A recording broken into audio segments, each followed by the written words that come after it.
security controller, and then you. Myself and Mywald, and then at the Echo flight we've got Walt Fiegel and Eric Carlson.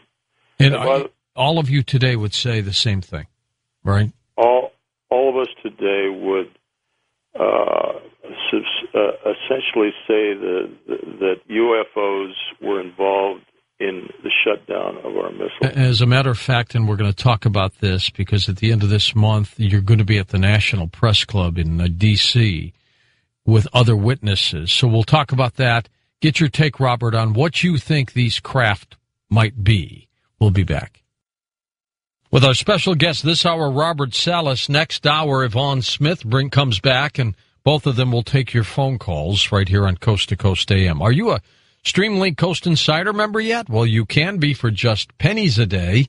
Going back to archives and podcasting, you've got your iPhone app, and in another month, your Android and BlackBerry apps as well. It's just pennies a day. Go have some fun with it. Streamlink, Coast Insider. And welcome back. We're with Robert Salas. Robert, you've had years to think about this. What do you think these objects were? Well, I know they were, let's say, not of this world. Again, the technology needed to disable our weapons, which they clearly demonstrated. It was just fantastic. Like I said, they would have had to penetrate 60 feet of earth and concrete in those cabling systems and inject some kind of a signal to do this.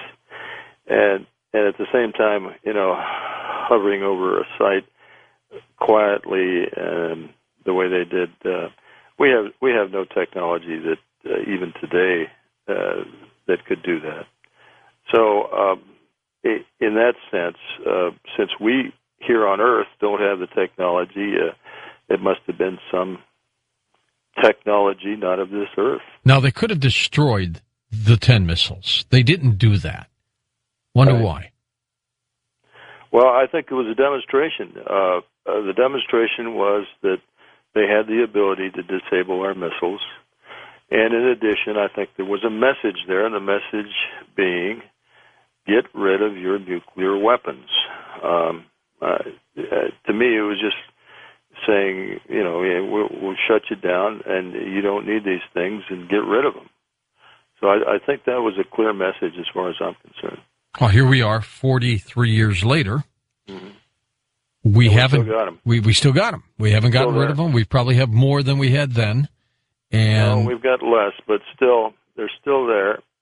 We're making progress, but this is a serious problem. Obviously, I don't have to go into detail, but we've got 8 countries now, by my count, that have nuclear weapons, and some of those countries, like Pakistan, for example, have unstable governments. These weapons can easily get into the wrong hands, and that concerns us about Iran, for example. Exactly, and so this is not a laughing matter. It's something that needs to be taken seriously. We've got to get serious about getting rid of our nukes. The only thing they're good for is destroying the planet. They're not good for anything else.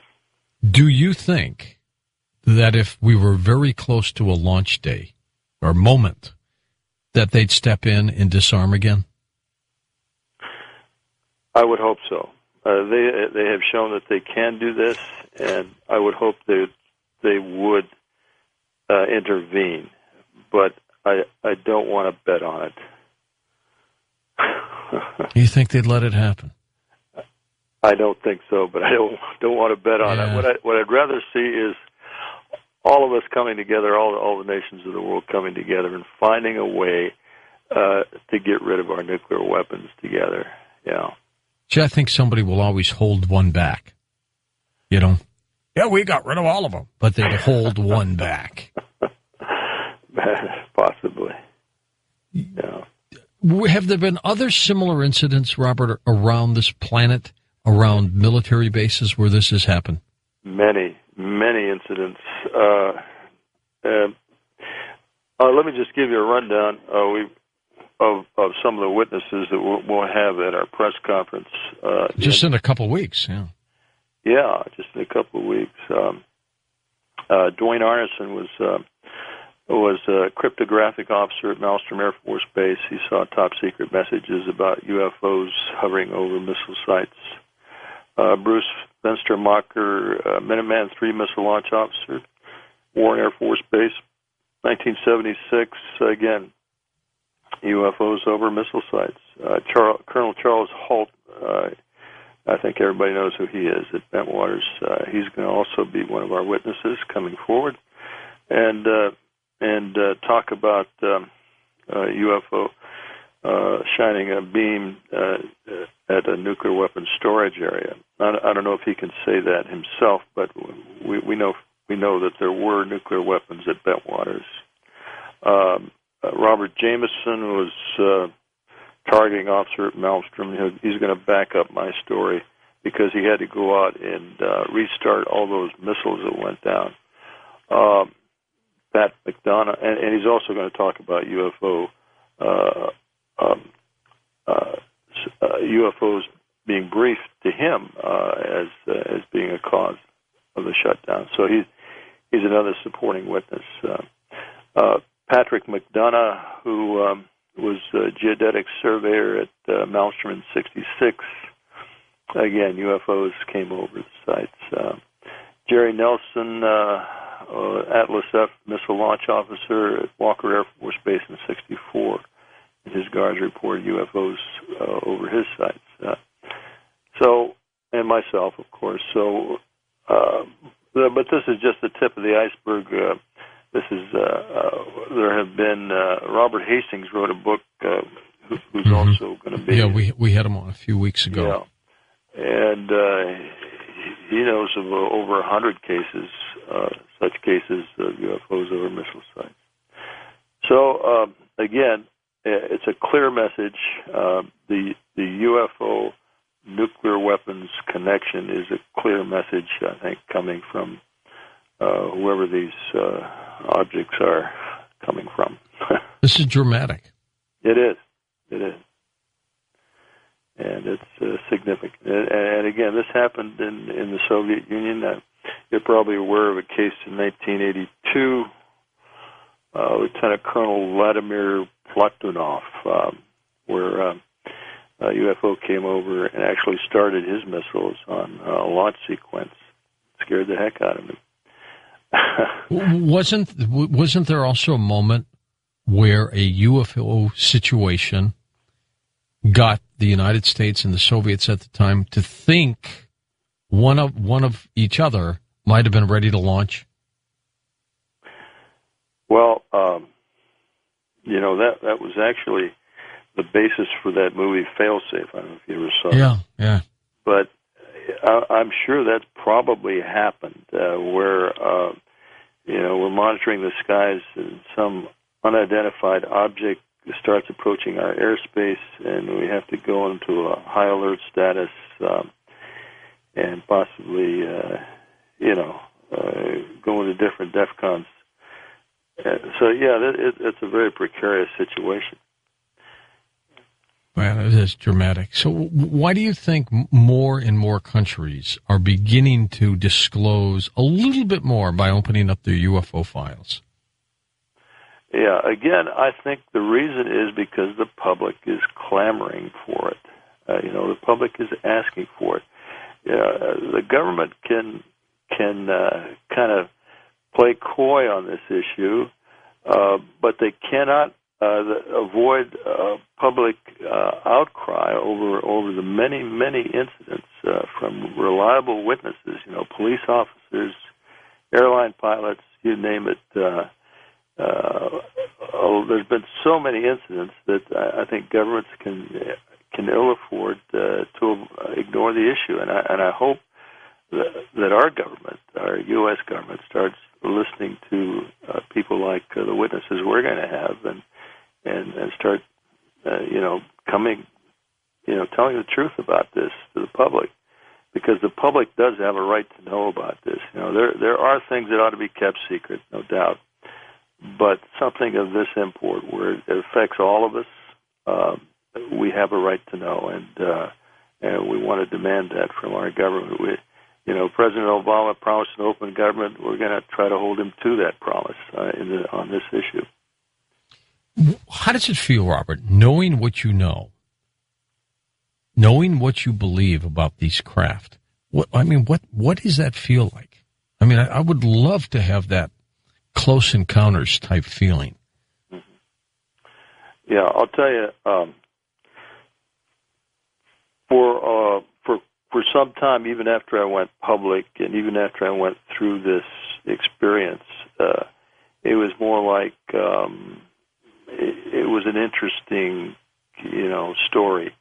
It was an interesting thing that happened, but as the years have gone on, it really has hit me the reality of this phenomenon. It's real. There's no question about it. And there's no question in my mind that these are extraterrestrial. Absolutely none. And so this is a phenomenon that has to be taken seriously.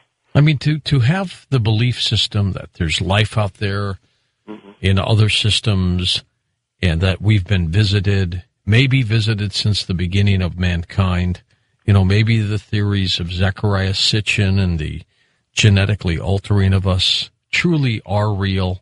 And we have had a profound life, and they have had the profound effect on us. This is just dramatic stuff. Yes, it is, and it's hard to assimilate this. It's hard to, get to the point where you really, really, in your heart, know that there's other life out there that's been visiting us. But I think I've gotten to that point finally, and that's why I'm speaking out. I want the public to understand that this is real, and that's why these other gentlemen that are ex-military are going to come forward and speak their mind. Would you like to meet these occupants? Absolutely. Certainly. Would you go with them if they asked you to? I don't know if I'd go with them. I hadn't thought about that. I would go if they brought me back within a reasonable time. I mean, I wouldn't want to come back and 50 years had gone by. If you had a return ticket, okay. Yeah, well, in an early return ticket. Okay. Well, yeah, it's... it's a good question. And we may have to face that question someday about how do we assimilate with these ETs? How different are they, and how far more advanced are they? And could we even hope to understand who and what they are? These are all very interesting questions. You signed a security oath way back when, 40-some years ago. Right. Do you think the government's going to show up at your event on the 27th? I invite them to do that. You want them to take you away? Absolutely. Well, as long as I get a fair trial. But see, that's probably why they won't. Yeah. And do you imagine the exposure this would get if they arrested you for violating that security oath by coming forward and saying that 10 missiles were shut down by extraterrestrial craft, right, and they're trying to prosecute you for that? Yeah, and they've been saying all these years that no UFO incident has ever been a national security concern, and that's an outright lie. And that's been published